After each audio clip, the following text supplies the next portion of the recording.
Welcome back, and welcome to the What's in My Camera Bag 2019 installment, and this video starts now.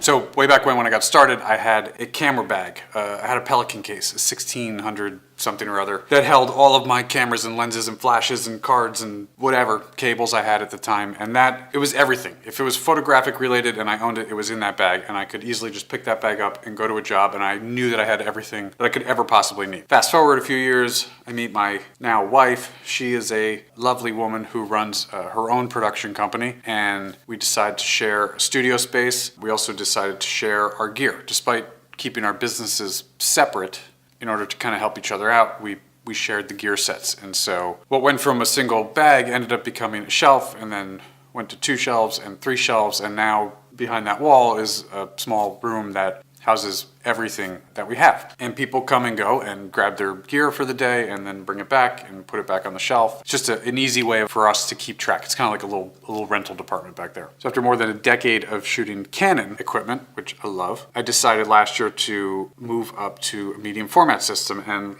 I landed finally on this phase 1 system. I've had it for about 6 or 7 months now, maybe. And so I don't have all those lenses and stuff anymore. Everything pretty much fits in this one bag. So let's get into it. The bag, the case, it's a Pelican Storm. It's their 1500 series. I'm not sure the exact number, but it's TSA carry-on approved. The last thing you want to do is put this in the belly of a plane.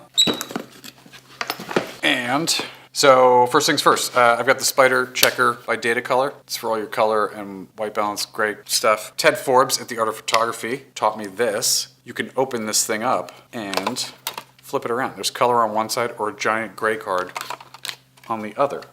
And the other side does it too. So I don't usually shoot for the color stuff. I just need some nice big grays. So I leave that. Up in front is a iPad mini. This is primarily and almost solely, exclusively used as a tool for clients. When we're shooting tethered, I can fire up the Capture Pilot app on here, which connects directly to Capture One. And if all goes well, the client can sit there and swipe through and look at everything that we're shooting and rate them on their own, and it keeps everybody away from the computer. So Sharpie, because you cannot ever have a Sharpie with you. Up in top, we got there's a couple of CF cards. This one's in the camera. This is the backup. Yes, this camera shoots CF cards, believe it or not. Down below that, we've got another gray card, just in case. These are actually little stickers. They're kind of cool. And then the HDMI out cable adapter thing, which will probably never be used. Next to that is the warranty card. I haven't had to use it yet, but it's like a real card. It's like a card carrying member. I'll just leave it in the bag. I will say this, Phase has a 5-year warranty, 5-year uptime guarantee. So wherever you are in the world, if something happens with your camera, they will overnight you a new piece and send back the one that's broken, and they fix it, and then you swap when it's all done. So that's fun. Up top, we've got a couple of USB tether cables. This is the Tether Tools USB 3 to USB-C. This is my backup. It's just regular USB 3 to USB.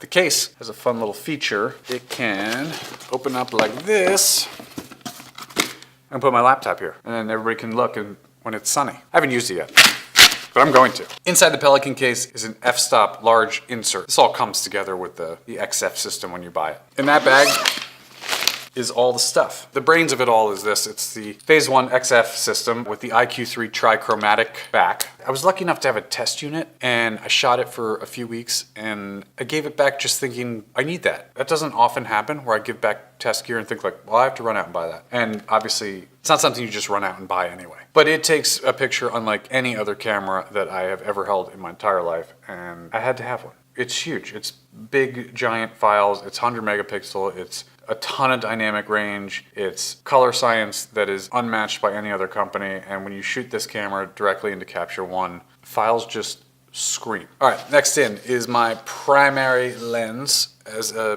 portrait guy. This is the Schneider Trichromatic 150mm f2.8 blue ring. So this is the new version. It weighs about as much as the body and the back does. So it is not light. It is rather heavy, especially after 6 or 7 hours of holding it. But big sensors require big glass, and this does the trick. Next to that is the Schneider Trichromatic 80mm 2.8. This is like the tried and true lens that you see on every single medium format system. It's just like a really natural looking focal length, and it's a beautiful little lens. It's leaf shutter, so it does all the cool stuff that leaf shutter lenses do. This is the old version, not the blue ring version. It was my way of saving a little bit of money and still getting the lenses that I needed to do the shoots that I wanted. There's some things that the blue rings do that these don't, but optically they're hard to tell apart.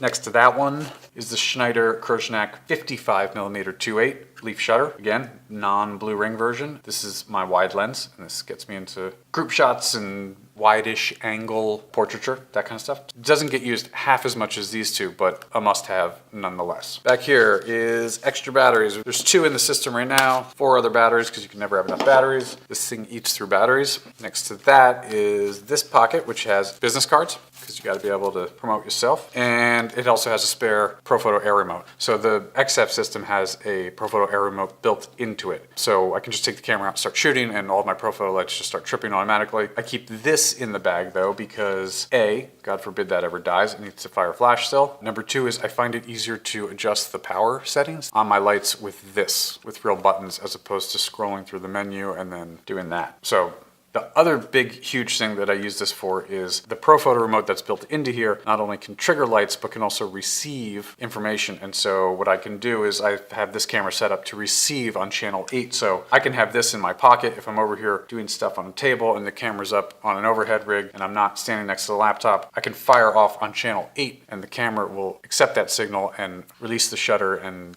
a fun little addition, which has become a necessity. Next to that is a multi-card reader, mostly for the compact flash. 90% of what I do is tethered into a computer, so this gets very little use anymore. USB cable, and then I also have a USB-C cable for it. Down next to that this is the battery charger. 2 slots, because the camera system takes 2 batteries, takes one in the XF system and one in the back, so you can charge dually. That, and in the pocket next to that is the plug thing for it. Also, if you're on the go, for your car, so you can charge batteries in the car. And that leaves us with one other pocket, which is kind of like the junk drawer in your kitchen. This has everything else that I could possibly ever need for like a quick portrait shoot or something like that. So first up is a tiny little lens cloth. There is also a sensor cleaning kit, which contains a bunch of wipes and sensor pads and this. It's a whole wet cleaning thing. The nice part is there's a protective coating in between the sensor and the outside world. So most of what hits that you can just blow off with some canned air or a bulb or something like that. But this is for the heavy lifting when you really need to get in there and clean it. Next to that, I have this. This is a Data Color Spider Cube. And once you learn how to use this thing, it will make all the sense in the world. Basically what you do is you hold this towards camera and what you get is a gray point, a white point, a black point, and then a highlight point. And so you can go into your raw conversion software and hit all those marks, provided you've set it up right, take all the guesswork out. Next to that, I've got, this is a tiny little flashlight. If there's something on the sensor, it's easier to see it with a flashlight. There are a couple of C47s, clothespins, in case I have to like pin somebody's jacket back or their blouse doesn't look right. You can just kind of take up extra fabric and lock it in place. This guy is a fancy lint roller. I just like it because it folds up, you know. I've got this little mini roll of gaff tape, so I can just keep a little tiny bit in there. If I need to mark something out or tape something, it's just a nice little teeny roll. And then lastly, let's see. This is like the most important thing you could possibly ever own as a portrait guy, and that's HD powder. And so this is a tiny little compact. And so if somebody has a shiny face, I can take this brush and then can brush the shine away. Less Photoshop, looks better on set. People know that they're looking better. And yeah, this is the compacted version. They make a version that's just loose powder, and it tends to be loose powder and go everywhere. So the compacted version, just a little bit cleaner. But I still keep it in a plastic bag because, God forbid, it does crack and fall apart. The last thing I want is powder getting into all the lenses.